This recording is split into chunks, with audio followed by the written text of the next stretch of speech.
Hello everyone, welcome to Mediconism. Today I am one of your medico is going to teach you the subject of biochemistry. ठीक है ना, कौन सा subject हमें लेके चलना है? बायोकेमिस्ट्री. ठीक है ना, तो बायोकेमिस्ट्री पढ़ने की कोशिश करेंगे. बायोकेमिस्ट्री मेडिकल में सबको बहुत ज़्यादा टफ लगता है ये सब्जेक्ट, है ना.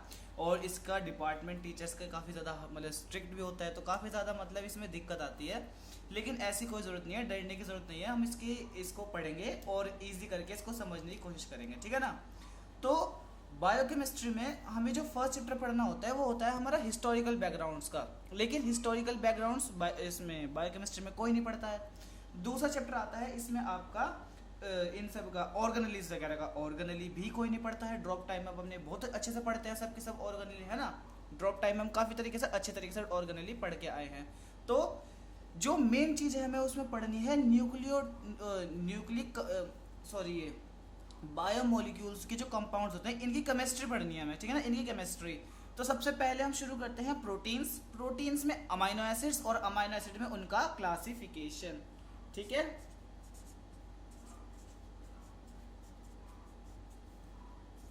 क्लासिफिकेशन ऑफ किसका classification? Amino acids. Amino acids कितनी तरह की होती है? अमाइनो एसिड्स होती हैं आपकी. तो अमाइनो एसिड्स का क्लासिफिकेशन देखना है. अमाइनो एसिड हमने कितनी तरह की पढ़ी हैं इससे पहले अपने ड्रॉप टाइम में? 20 तरह की अमाइनो एसिड. क्या बोलते हैं उनको? मैजिक 20. ठीक है ना, क्या बोलते हैं? मैजिक 20. तो ये हमने पढ़ी है. अब इनका क्लासिफिकेशन देखना है जो हमने अपने ड्रॉप टाइम में नहीं पढ़ा. हमने ड्रॉप टाइम में इनके मतलब अमाइनो एसिड कौन कौन सी होती है ये तो पढ़ा है, लेकिन ये क्लासिफाई कैसे करा गया है ये हमने नहीं पढ़ा है. ये हमें यहाँ पे मेडिकल में फर्स्ट ईयर में बायोकेमिस्ट्री का सब्जेक्ट है उसमें देखना है. तो इनके क्लासिफिकेशन बहुत सारे हैं. सबसे पहला क्लासिफिकेशन देखते हैं. नंबर 1 है इनका बेस्ड ऑन स्ट्रक्चर.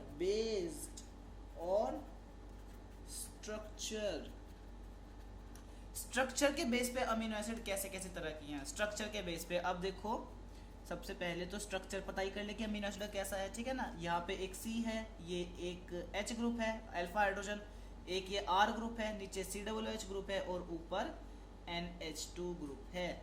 इस R ग्रुप की वजह से जो स्ट्रक्चर बनेंगे ये R ग्रुप ही डिफरेंट होगा. ठीक है ना. R ग्रुप क्या होगा? डिफरेंट होगा. इसकी वजह से जितने भी स्ट्रक्चर्स बनेंगे वो हमें देखने हैं यहाँ पे. ठीक है. तो सबसे पहला है इसमें, सबसे पहला है A है aliphatic amino acid. Aliphatic amino acid AA. ठीक है ना, aliphatic amino acid.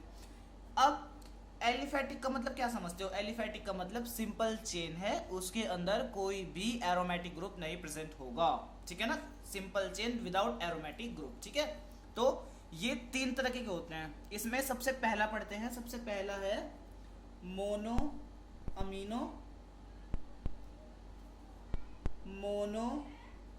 Carboxylic. Mono carboxylic. ठीक है ना. ये देखना है, बहुत इजी है, नेम से ही पता चल रहा है. मोनो मतलब एक, अमीनो मतलब अमाइन ग्रुप, मोनो मतलब कार्बोक्सिलिक, मोनो मतलब एक, कार्बोक्सिलिक मतलब कार्बोक्सिलिक ग्रुप. ऐसे अमीनो एसिड जिनके अंदर अमीनो ग्रुप भी एक होगा, कार्बोक्सिलिक ग्रुप भी एक होगा. इसके फर्दर एग्जांपल्स हैं. ठीक है ना, फर्दर टाइप्स हैं. ये 5 तरह की होती हैं. ठीक है. सबसे पहला पढ़ते हैं इसमें सिंपल चेन. अब देखो, सिंपल चेन में मैं आपको कुछ समझा सकता हूँ? कुछ भी नहीं बता सकता हूँ. सिंपल चेन क्योंकि ऐसे अमीनो एसिड जिनके पास बिल्कुल सीधी सिंपल चेन प्रेजेंट है, जो चेन है वो बिल्कुल सीधी है, कोई ब्रांचिंग कुछ भी नहीं है. ठीक है ना. तो सिंपल चेन के 2 अमीनो एसिड एग्जांपल है. सबसे simplest amino acid glycine, GLYCIN, glycine. और दूसरा है एलेनिन. ठीक है ना. ग्लाइसिन कहाँ पढ़ा है आपने? Most simplest amino acid soybean में सबसे ज्यादा प्रेजेंट होती है ये ग्लाइसिन मैक्स में. ठीक है ना, ग्लाइसिन. एलेनिन हमने अपने ड्रॉप टाइम में कहाँ पढ़ा है? कैहिल साइकिल में हमने अपना एलेनिन को पढ़ा था. ठीक है ना. चलो, उसके बाद branched amino acid, branched amino acid. ठीक है ना. ऐसी अमीनो एसिड जिनके अंदर ब्रांचिंग होगी. इस अमीनो एसिड के जो ब्रांचिंग होगी इसके 3 एग्जांपल हैं. ठीक है. 3 एग्जांपल कौन कौन से हैं? Valine, leucine. वैलिन बताओ कहाँ पढ़ी है हमने? वैलिन हमने ड्रॉप टाइम में अपनी 12th क्लास में सिकल सेल अनीमिया में पढ़ी है। ल्यूसिन हमने कहीं नहीं पढ़ी है और ना ही आइसोल्यूसिन। नाम जरूर पता है लेकिन ये पढ़ी नहीं है। वैलिन का सिंबल वी। अभी तो जो सिंबल चल रहे हैं वो फर्स्ट लेटर के बेस पे ही चल रहे हैं। वैलिन का सिंबल वी, ल्यूसिन का सिंबल एल, आइसोल्यूसिन का सिंबल आई। ठीक है, चलिए थर्ड। ये तो इतनी बार पढ़ा है भाई, ये बहुत ही बार हमने इसका रट्टा मारा था अपने ड्रॉप टाइम में। सल्फर कंटेनिंग अमीनो एसिड, बार बार कौन सी होती है? सिस्टीन और मिथियोनिन। ठीक है ना, तो बहुत बार पढ़ा है, सिस्टीन एंड मिथियोनिन। सिस्टीन का सिंबल सी, मिथियोनिन का सिंबल एम। ठीक है ना, चलो फोर्थ है सल्फर। सिंपल हो गई, ब्रांच हो गई, सल्फर कंटेनिंग होगी। फोर्थ है alcoholic amino acid. Alcoholic amino acid. इस ब्लंडर में मत फंसना, कुछ अपना कॉन्सेप्ट मत बना लेना कि ये अमीनो एसिड अल्कोहल में प्रेजेंट होंगी। ठीक है ना, ये हॉस्टल के झूठे जुगाड़ नहीं सोचना है कि वाह हम तो इसलिए ड्रिंक कर रहे हैं क्योंकि उसके अंदर प्रोटीन मिल प्रेजेंट है। ऐसा कुछ नहीं होता है, ये सब ब्लंडर्स है। अल्कोहलिक अमीनो एसिड, इनके अंदर OH ग्रुप प्रेजेंट होगा। क्या प्रेजेंट होगा? OH group. इसके एग्जाम्पल है दो, serine and threonine. Threonine. Serine का सिंबल होगा S, थ्रियोनिन का सिंबल होगा T। ठीक है, इसके बाद है लास्ट है इसका एग्जाम्पल एलिफेटिक में मोनोकार्बोक्सिलिक, वो मोनोअमीनो मोनोकार्बोक्सिलिक का लास्ट टाइप है amide group present. Amide group होगा इनके अंदर, amide group present, amide group. ठीक है ना, अमाइड ग्रुप के कहाँ पढ़ा है आपने? अब अमाइड ग्रुप हमने पढ़ा है 12th क्लास की केमिस्ट्री में। ठीक है ना, एस्टर के, हाँ एस्टर के डेरिवेटिव्स में, एस्टर अमाइड, एस्टर एनाइड्राइड, तो अमाइड ग्रुप होगा। इसके दो एग्जांपल्स हैं, asparagine and glutamine. Asparagine plus glutamine. Asparagine का सिंबल होगा N, ग्लूटामिन का सिंबल होगा Q। ठीक है, चलिए एलिफेटिक का मोनोअमीनो मोनोकार्बोक्सिलिक पूरा हुआ। सेकंड पे चलते हैं। सेकंड है इसका मोनो कार्बोक्सिलिक डायबेसिक। बहुत इजी है, नेम से ही पता चल रहा है कि कार्बोक्सिलिक ग्रुप एक है लेकिन अमीनो ग्रुप बेसिक ग्रुप बढ़ गया है। बेसिक ग्रुप कौन है? अमीनो ग्रुप है, तो बेसिक ग्रुप बढ़ गया है। इसका क्या मतलब है? इसका एक तरीके से मतलब ये है कि जो अमीनो एसिड होंगी बेसिक अमीनो एसिड होंगी। अब एक बात बताओ, बेसिक अमीनो एसिड हिस्टोन्स में कितनी बार पढ़ी थी हमने? हिस्टोन्स में बेसिक अमीनो एसिड कौन कौन से होती हैं? Lysine and arginine. लाइसिन का सिंबल के होता है, पता है के क्यों होता है इसका सिंबल? क्योंकि लाइसिन का सिंबल हमें डिस्कवरी के अकॉर्डिंग तो फर्स्ट अल्फाबेट के अकॉर्डिंग L रखना था, लेकिन L पहले ही ल्यूसिन के पास जा चुका था। अल्फाबेटिकली के जो है वो L के पास पड़ता है, इसलिए इसका सिंबल के रखा गया। ठीक है ना, चलो आर्जिनिन का सिंबल A रखना था, A पहले ही एलेनिन पे डिस्कवर हो चुके जा चुका है, इसलिए इसका सिंबल लिया सेकंड अल्फाबेट से R। ठीक है ना, थर्ड कैटेगरी है इसमें मोनो बेसिक या फिर मोनो अमीनो। बेसिक अमीनो एक ही बात है, डाइकार्बोक्सिलिक।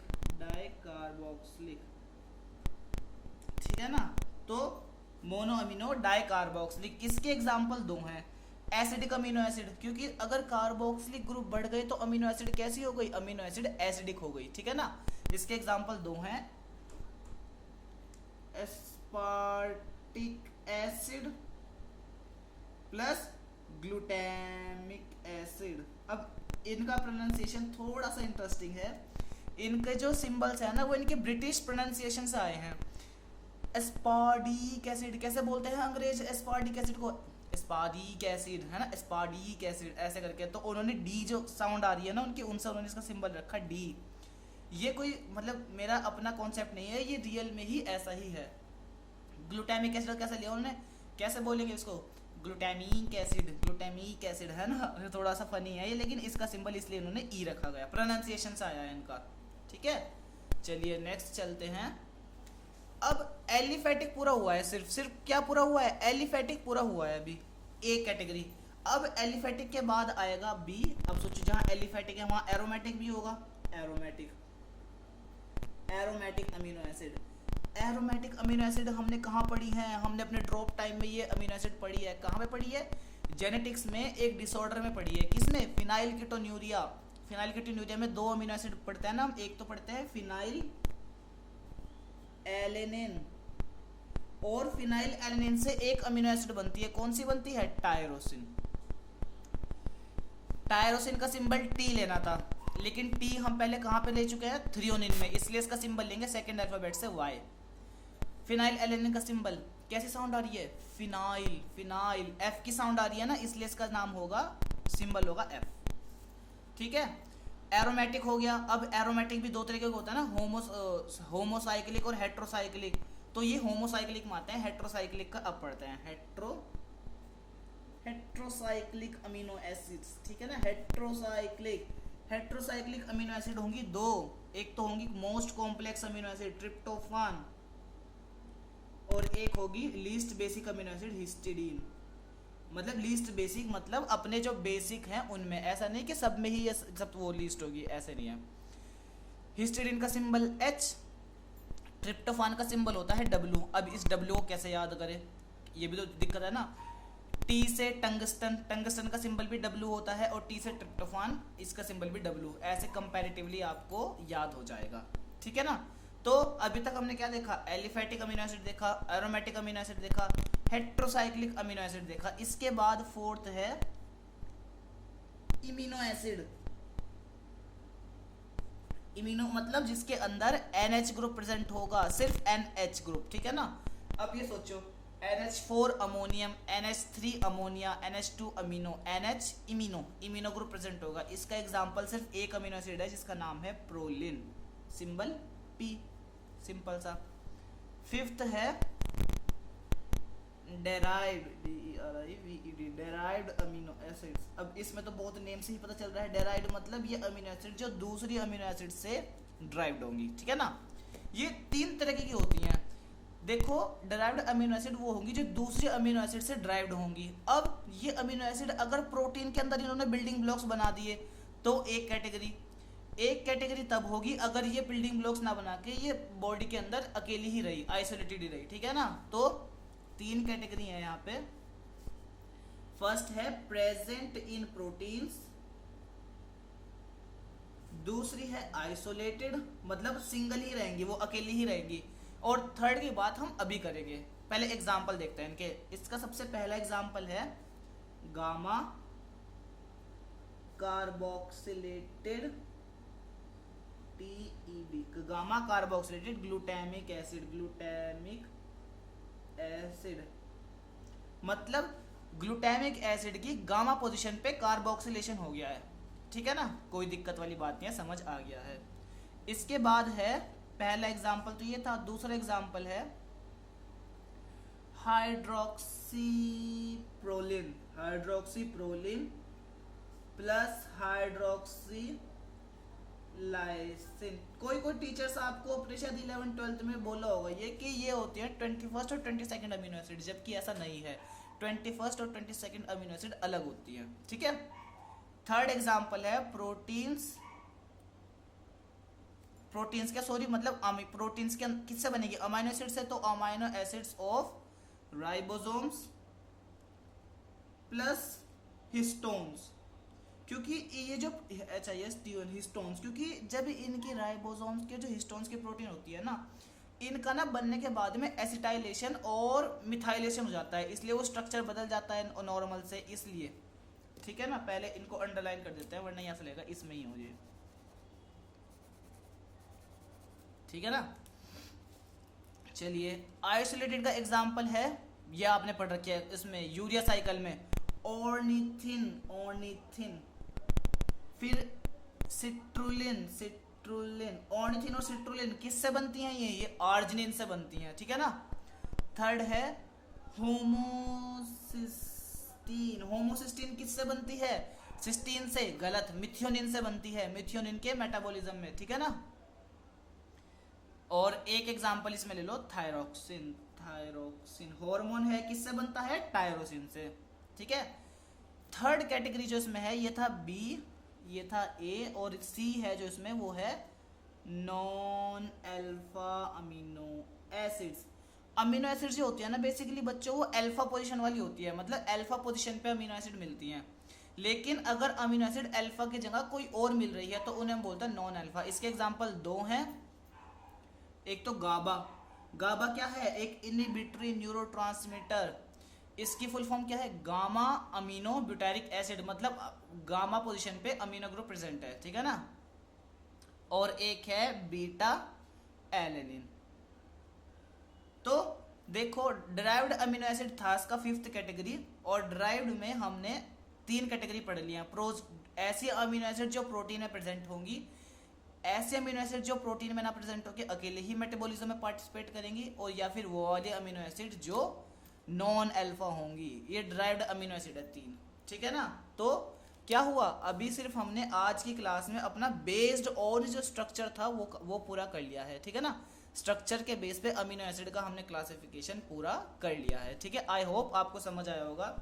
तब तक के लिए गुड लक। मतलब अपना सपोर्ट, प्लीज़ अपना सपोर्ट दें और चैनल को ग्रो करने में हेल्प करें हमारी। Thank you so much.